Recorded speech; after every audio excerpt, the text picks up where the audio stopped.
New fresh sound. Activated Mornings on WEFM 99.9 is on now.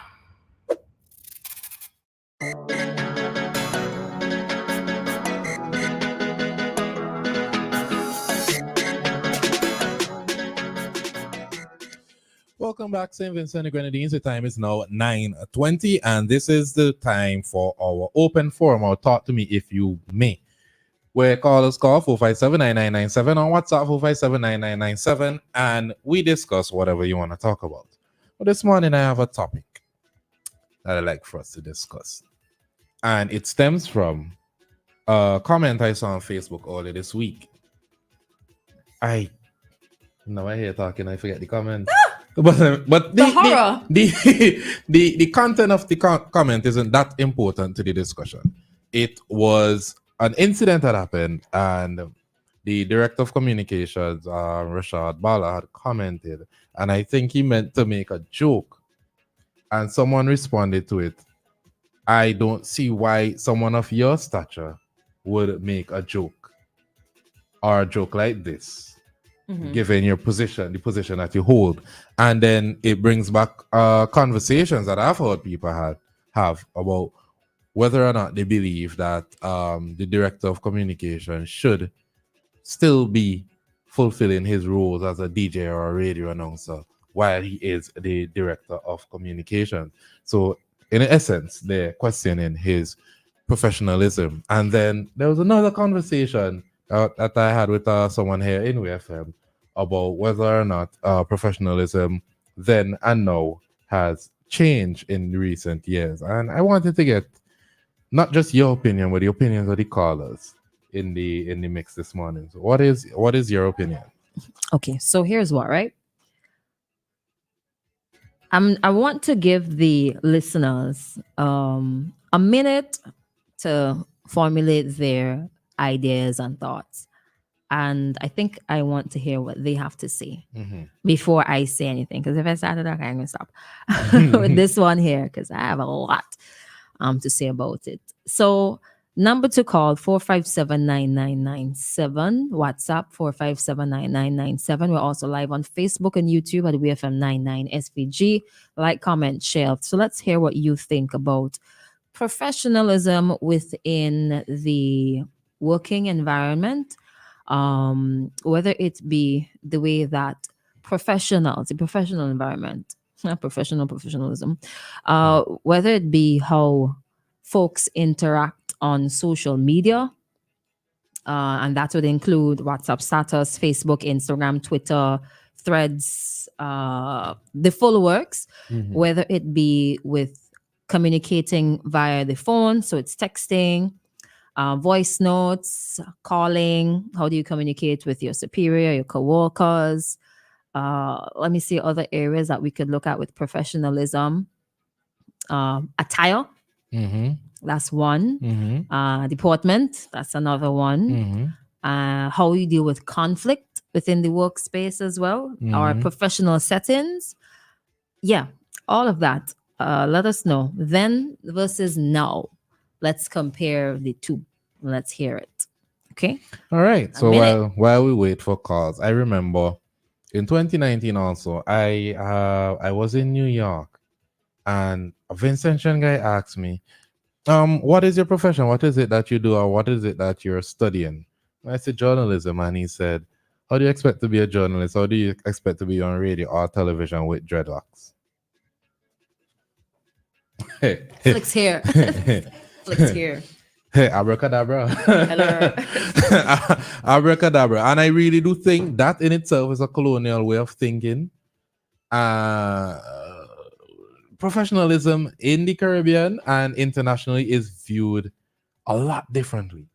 But there are people with braided hair, there are people with dreadlocks who are politicians in different countries in the Caribbean. And a few years ago, that could have never been the case.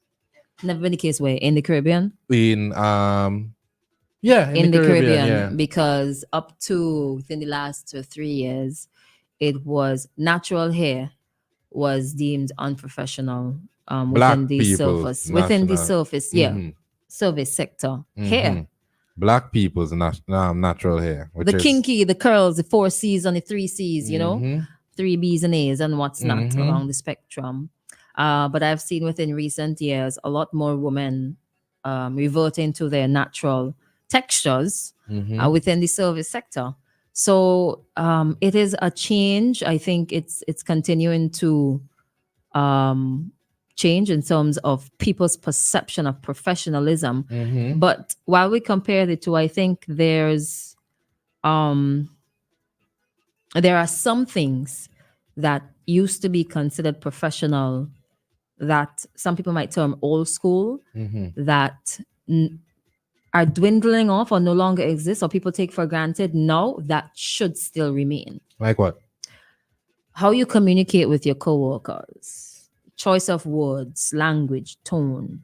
I know that there are certain street terms that can be used in your day-to-day conversations with your peers that I don't think should be used between like coworkers.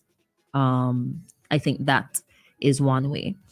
One thing when I was working at the bank, you had to follow a particular protocol. Like if you're late or if you're absent, you normally used to have to like call, like get on the phone and call, right? But now it's Sorry. what is you?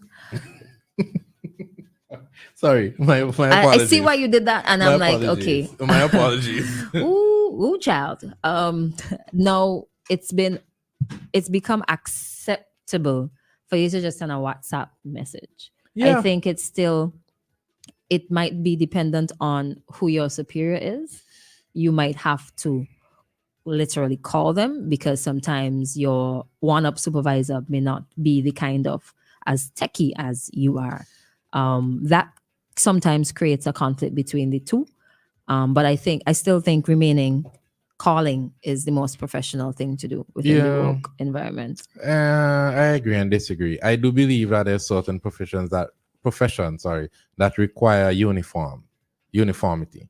I do believe that banks, police officers, government offices, I do believe that there are certain protocols that you should carry when you're handling certain things. So you're handling my money. I want to see.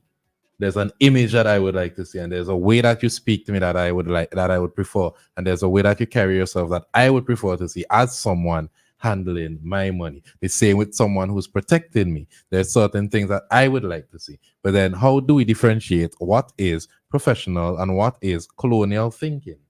I think it's easy to determine the difference between the two. It's professional for you to greet somebody, right? Mhm. Good morning. Simple manners. Mhm. Manners. You keep that. Old Mhm. school, new school, middle school, whichever school. School in the Mhm. back all thing. No Manners. subjects. Back of the class. Manners. Right? You keep that as something that is pretty standard. If you tell somebody you have to wear a jacket and tie, I think that's colonial. Really? Jacket and tie in the Caribbean for certain professions, Like what? bank. Okay, I don't think it's necessary. But then I don't I get. don't think that's colonial. I think that's a cultural shift. Because remember, like in the 70s, 80s, 90s, that was it. Bankers always in suits, both women and men. But that's from okay, that's an outside culture where it was cold too. Okay, maybe they want to put off a certain image that they are like very professional. But like here in the Caribbean, you can also look professional in a polo shirt. Look at you. You're in a polo shirt. We wear polo shirts here on Fridays. It doesn't look unprofessional. If you wear a standard dress, I don't get the extra jackets for some I do banking believe firms, that a but polo shirt and a dress pants for a man is a professional look. But that's my opinion. I was told otherwise at somewhere else that I work that oh no, stuff like that is for Fridays. But you have your shirt and your pants, you're wearing a dress pants, they complement each other. I think it's a clean professional look. culturally, shirts are Friday wears. T-shirts, Yeah, t-shirts, but a t-shirts, polo shirt. jerseys, even including Depends. polos, It are like depends. Friday wears. It depends. I think it also depends on the kind of job you have. I think you mentioned that too, right? Professionalism, showing up on time. If you're not gonna be on time, then you at least communicate. Proper communication. Oh, Father God. I think that is something that should be termed as professional. I don't wanna stop the train of thought there. But the Thomas Saunders should abolish the jacket. I've said that before. I don't believe in that. I was quite happy with my jacket on Mondays. My jacket made me feel very well. I like to take pictures with my jacket, my blazer, my grammar school blazer. It made me feel very proud. I don't know. I don't think they should remove the jackets at all. One day a week is fine. They don't have to wear it every day in the week, and you don't have to have it on all the time. But it's part of the school uniform, and I don't know. I like it. Can you imagine my child? You want to finish your point? Walking through this hot tongue with his big jacket over them, sweating profusely on a Monday morning, for lunch. No, by degree. Sorry, take it off. Take that off. You want to finish your point? Come in the car. You want to finish your point? Yeah, certain things that are professional that should be. Depending on the job that you have, I think that there are certain things that you should not be saying in public. You should not be saying and doing on social media because you also want to hold the integrity of the job that you have. Right? Especially if you are representing somebody else, representing a brand. So that brand could be a business, it could be a gas station, it could be a radio station, it could be a political party. You have to understand that certain things, your personal life, not that it's no more, but you are looked at as an ambassador for something. You know what's so you should act accordingly. What's interesting is people would say that Mayor Adams in New York should not be going to as many parties as he does go to, and as much parties as he attends, and a lot of is up for debate. They call him the party mayor in New York, but the PM here, he passes through a few parties. I remember seeing a few members of the opposition in Red Room. There are people with certain posts that I saw at Secret Garden. Does that take away from their professionalism? Not necessarily. I think what could take away is how they act at these events. Okay. And also, you don't be a hypocrite about it. You don't go up on a podium and chastise a particular style of event and then go down and go to the same event that you're pulling down. That, for me, would be the unprofessional part. Okay. What about tattoos? What about tattoos? I have tattoos. I don't think it's unprofessional. Why do you feel that way? It's an expression, one, and I think it's. Let me stick a pin because this person is trying again. Hello, good morning. Hello, good morning, your life. Hello, good morning. Good morning, Christal. Morning. Morning, Harry. Good morning. I just log on to all and I hear the discussion about attire. And when I see somebody in a suit and a tie, the first thing that comes to my mind is colonializer. Because when the colonializers came and the indigenous people of whatever land they want to colonialize, they make them indigenous people they feel less than, and the colonializers who had on the proper attire mentally got the upper hand. The biggest thief in America's history was Bernie Madoff. Stole $52 billion in a Ponzi scheme. And the man, the thief, every cent, dressed properly. And that is not discounting somebody dressing professionally. I'm just putting things into context in the picture I'm trying to paint here. Mm-hmm. If Bernie Madoff was dressed in a jeans pants and a white t-shirt, and he was possibly a black man, he might not have gotten away with $2. But a lot of people culturally have used a suit and a tie to disguise the dishonesty. Because somebody come to your house in a jeans pants hanging down the bottom of the butt, versus somebody come to your house just in a suit and tie, you're most likely going to be more welcoming to the person in the suit and tie.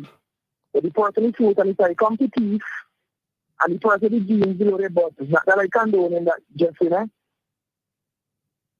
But the person in the jeans below their butt might come, give you something or give you some information, and far too much society have caused us to dismiss certain things based on the attire that somebody is dressed in.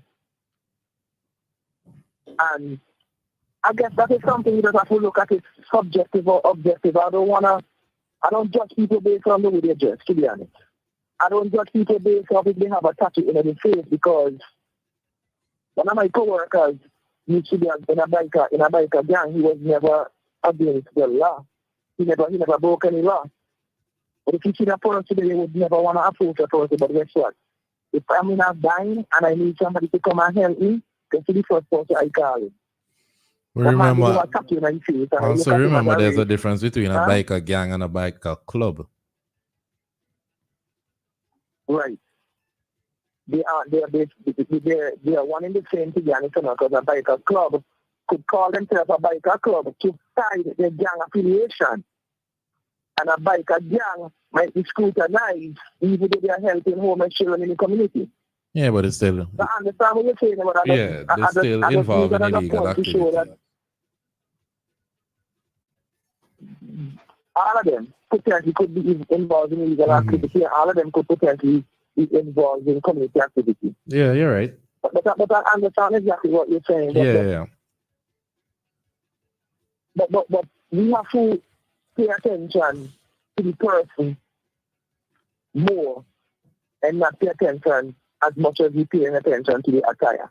Mm-hmm. That's all I'm saying, and it's something that I work on that, to be honest, because I get a hypocrite, for lack of a better word, because if somebody coming down the street in my community, a black man with a mask over his face and tattoos, me a cross the road. But if me see an old woman with a cane, I might more go embrace the old woman, but then what if the old woman did say she want to rob me? And it just a look. That's what I'm saying. So you have to just, and then you have to listen to God, because a lot of people think me not believe in a God, but when God tells me to leave the woman there alone, the God on the other side of you. But it's a very good topic you guys have, but we have to look within ourselves and understand that we are victims of the programming. Because the people that with the suit and tie, one of them who's telling everything that we can is without, and when they up the points on them, we are going to do. But we still have to put the price. Yeah, all right. Well, thanks for the contribution, Carla. All right, my respect. All right, thanks. You take care. Let's read through some comments as well. Good morning. Dress code is important. Depends on the job that you're doing. Fact. A professional dress code. I have never seen my boss, who owns 17 companies, dress in a suit or expensive shoes. I don't believe your dress code defines your professionalism. It worries me when I see people dress up for work. What percentage of your time are you devoting to your task? For ladies, I have seen this and I don't like to see it. I think it's unprofessional to wear skirts that are too short and to have too high a split. If it is that you're walking on too tight. Expression? No.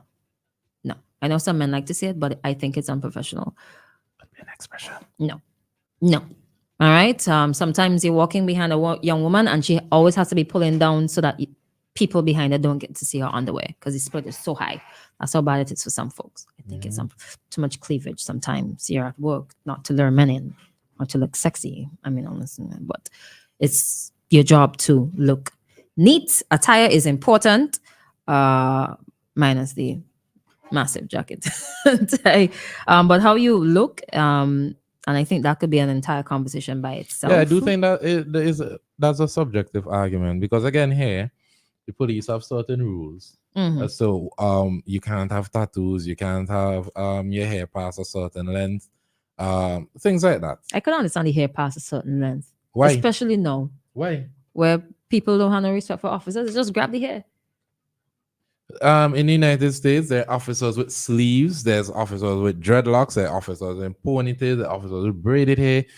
That does not take away from the job that you're doing. And it's interesting that in a country where it's 90%, I believe was the last stats, white, they allow things like that. But here, where it's a much larger percentage black majority, we tend to try to what's the word that I'm looking for? We try to stop persons from expressing themselves when it comes to certain styles and certain hair. So we view our own natural hair as unprofessional. That is definitely colonial thinking. Yeah. Well, you have tattoos. I have tattoos. I do not think tattoos determine whether or not you're a professional. Which of you have tattoos? I could see it. I have eyes. It's so Would that be fast. henna? You just show the camera you have I tattoos. didn't actually. It didn't show up. Well, you said I have tattoos. I didn't say Um, that. But if I go to the bank and I see a banker with a sleeve, I'm not going to think any less of him because of But that's his, you because your mindset and your socialization different to persons from the old generation where they grew up thinking and what has been preached to them. Tattoos have been attached to a certain stigma, Yeah, a certain set dreadlocks of too. people, right? I mean, I think the dreadlocks and the hair thing that's part of like conditioning, and what was passed down from generation to generation. Because today there's still Black people who believe the hair had to be straightened for them to be able to get to a certain point. But that I think that has changed and continues to change. Concerning the tattoos, though, tattoos for some people are just a form of expression, Yeah. a form of like art, Yeah. and And culture. I don't see it culture and right. tradition.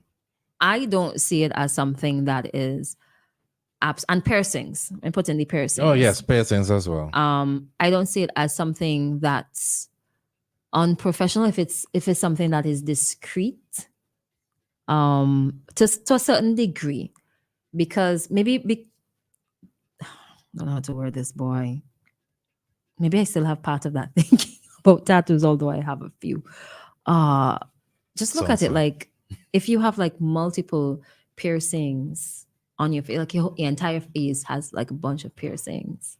Do you know those? As opposed to like a little discreet one here. I don't know if it's Palawan or if it's someone, but those islanders on that side, Pacific Islanders, in their culture, certain tattoos on their face mean different things. And when you look at UN meetings and you look at certain Security Council and you look at world leaders come together, you see that these people are there with the tattoos on their face. So that's culture for them. And that is culture for them. But people don't, we don't look at them and say, okay, that's unprofessional. Why is that? Right, because we understand that that's their culture. But for somebody, it's not a part of that particular person's culture. Like we pick and choose when we understand certain cultures, or when we're empathetic towards certain things. And I think that in itself is the problem, and that is why the goalpost keeps being moved when it comes to when the question arises, what is professional and what is not. I'm wondering if it's the message behind certain things, why people would like other than police, security, and military, hardly anyone. Let me take the call before I finish the comment. Hello, good morning. Thank you. Thank you, Christal, for enlightening me about tattoos. I addressed that at Girls High School centenary celebration. I can't remember what year that was. But I can tell you, when I was growing up, the only people who used to wear tattoos were those sailormen. And then I noticed that came upon us like a pestilence or something like that. I do not welcome tattoos. Straight up. Mm-hmm. And I know people have suffered from tattoos as well. So this is one of our important, one of the important things where culture is concerned. I think the great America that a lot of us like to go to, the Big Apple and what's not, that would have influenced us a lot where tattoos are concerned. So the long and short of it, where professionalism is concerned too, if you're working in a particular area for a particular company, I think the rules should be set and you guided by that. But where some women are concerned, I don't like, never mind it might be a professional, I don't like the way some of them carry themselves too vulgar. But maybe I'm too young to be saying that. Mm-hmm. Thank you. All right, thanks. You take care. There's a perfect example of we're picking and choosing what we accept and what we don't accept. Oh, tattoos is an American way of thinking. Where did technology come from? Where did radio? Where did the new media? Where did where do a lot of things that are not generally part of Vincentian tradition and culture come from, but we accept them. But if you see something and you don't like it, then immediately it is wrong. I wouldn't disagree with somebody who takes certain things from other cultures and does not take from their, picking and choosing. I don't see it as hypocrisy either. I see it Because as hypocrisy.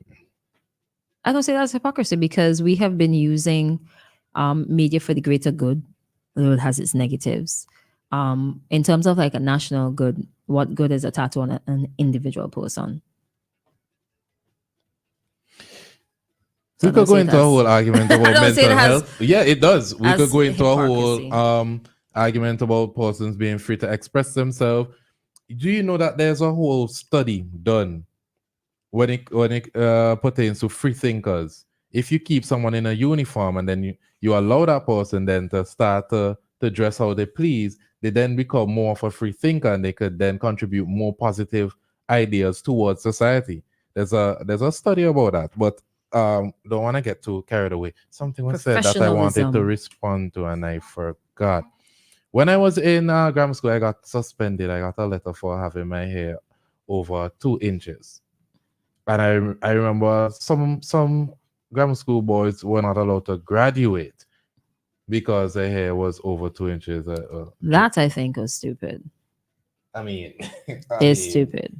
I mean, I could name a few that still have their hair to this day. So if you're thinking that, okay, maybe these boys are just going through a phase, it's not that. It is not that. And I do think, and I don't want to spend too much on the hair, but I do Do they think a still lot do of that? I saw a number of students now wearing their locks and their braided hair, so maybe they're moving away from it. I remember I was speaking with a older gentleman who told me that when he went to St. Martin, they did not allow boys to wear dreadlocks at all, and the students there started to protest, and that is when they allowed persons I to think I wear heard their that dreadlocks story. in St. Martin. Do you know there was a similar dilemma at St. Mary's Roman Catholic about 3 years ago, 2-3 years ago? Hmm. Yeah, a little girl. I think her mother had locks, and she wanted the same hairstyle. So her mother twisted her hair and put them in, and the school didn't allow it. And there was like a lot of back and forth. Like lawyers had to get involved. There was a big story on Eyewitness News as well, and other media outlets about it. But yeah, Colonial thinking. I was on the little girl's side. It's colonial thinking. I do believe that. The locks and the braided hair and kinky hair. Yeah. I do believe that a certain position require you to carry yourself in a certain way, but I do believe that there are certain things that do not reflect your professionalism, and I didn't even get a chance to go into language and what my opinions on that. But Profanity, is that professional? no, that's language. But you know, a lot of things are classes, because remember, at one point, only persons of a certain class and degree could read. So then people started viewing everything that they read as the truth. And then at one point, only certain class of people wear certain clothes or carry themselves a certain way. So then it's the same way in banking. When you see a banker dressed a certain way, you immediately, and it goes back to what the caller was saying as to who would we trust more when we see persons dressing in a certain way. But it's a layered topic. It's a very, very layered topic. And yeah, You we don't know have what the an time. interesting subtopic could be?